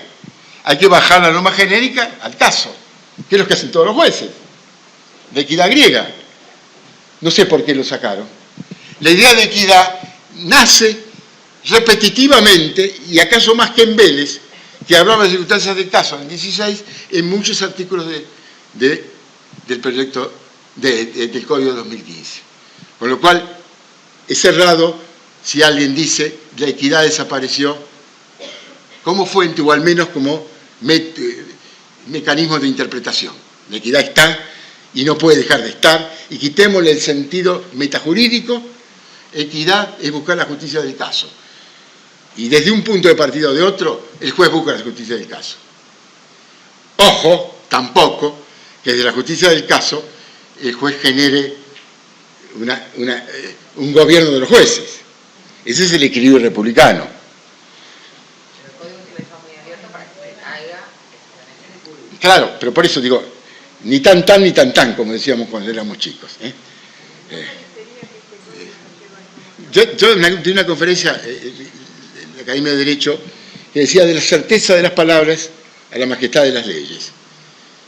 Un poco pensando en lo que yo le decía hoy del Código chileno, de Andrés Bello. La certeza de las palabras, toda la ley es más respetable porque sabemos lo que quiere decir. Pero también trabajé con esa idea de que hasta la teoría del abuso del derecho, como lo repetía hoy, hubiera sido inútil si interpretáramos bien el 1071 de Vélez. Pero en el fondo todos los derechos son relativos y el que llamamos abuso del derecho es una antijuridicidad del caso. Y el ámbito del caso lo maneja el intérprete dándole un mensaje al juez y en definitiva el juez aplicando la ley o a veces alejándose de la ley en casos muy extremos si el efecto de la ley es una injusticia imperdonable, por aquello de que digamos, justicia extrema o injusticia extrema no es justicia, y es verdad eso. Injusticia extrema no es justicia. El hombre de derecho no puede buscar los mecanismos para generar una justicia extrema. Si los busca, por lo menos no participa en mi concepción del derecho. Y el último punto, y me lo recordaba el doctor, y después de eso me voy, es la partición judicial. En condominio no se legisla la partición. Toda la partición se remite a, claro, las normas en materia de derecho sucesorio. Bueno, ahora, ¿qué nos interesa acá en todo esto? Mutatis mutandis, las normas en derecho sucesorio. Sí, los condóminos, esto dice copartícipes o comuneros, pero decimos condóminos, aplicamos a los condóminos, son mayores de edad y están presentes, pueden hacer una partición privada.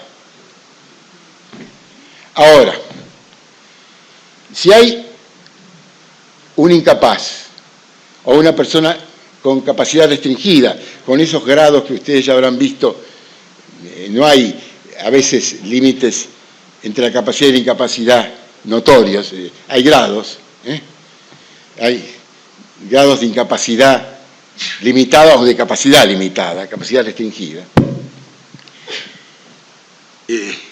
O no están presentes, porque hay un ausente,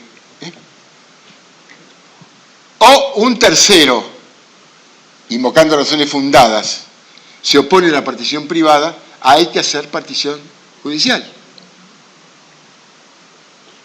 Y por supuesto que habrá que hacer partición judicial, por más capaces que sean todos, por más presentes que sean todos, si no están de acuerdo en el resultado de la partición privada que pueden hacer. Ahora, supongamos que vamos a la partición judicial, porque no hubo salida previa, en partición privada, con una prevención. En materia de derecho sucesorio, esto es aplicable en nuestro ámbito, también hay particiones provisorias, que son particiones de uso y goce. Se puede conferir uso y goce sobre determinado sector material, pero permaneciendo en comunidad el conjunto. Eso se llama partición provisional. Que ojo que también se puede hacer por normas del condominio eso. Esto es muy importante, que los condóminos convengan el uso y goce. Y en ese convenio de uso y goce asignen sectores exclusivos de uso para un condomino. Es más o menos la misma idea que viene del condominio y viene de la partición hereditaria. Ahora, la partición judicial, ¿a qué tiene que tender? A la partición en especie. Hay que evitar la venta para detraer de la venta el precio y repartirlo entre los condóminos, si se puede hacer una partición en especie, que no es fácil, porque hacer una partición en especie impone que la cosa sea divisible. ¿Y cuándo la cosa es divisible? Cuando lo resultante es homogéneo al conjunto y a los demás objetos en que se fraccionó la cosa. Es difícil esto, no todas las cosas son partibles físicamente. Y además, que siendo partibles físicamente, o divisibles físicamente, esto no disminuya el valor de la cosa. Pues claro, la espalda de Cleopatra es partible físicamente, pero Marco Antonio hubiera dicho cualquier cosa por Cleopatra, pero hubiera sido medio despropósito si ante un capítulo de Cleopatra hubiera empezado a partir la piedra, la perla. Esa cosa, por un lado, dice en materia de cosas que no es divisible, y acá nos está diciendo que ahí no puede haber partición en especie. Pero es la misma idea. Bueno, partición es final. Llegué al final con la partición. Espero que el juicio de ustedes sea generoso. El mío es de alegría por estar con ustedes.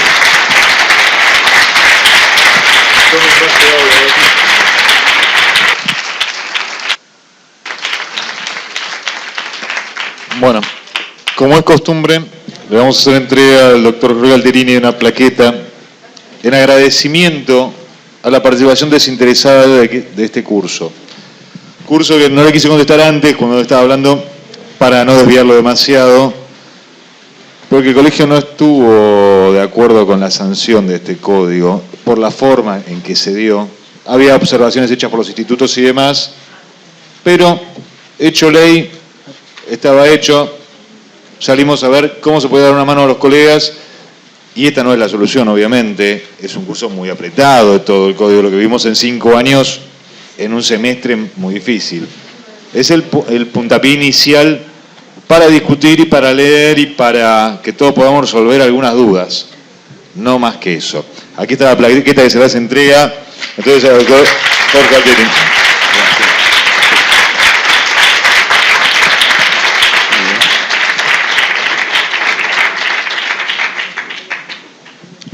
Buenas noches a todos.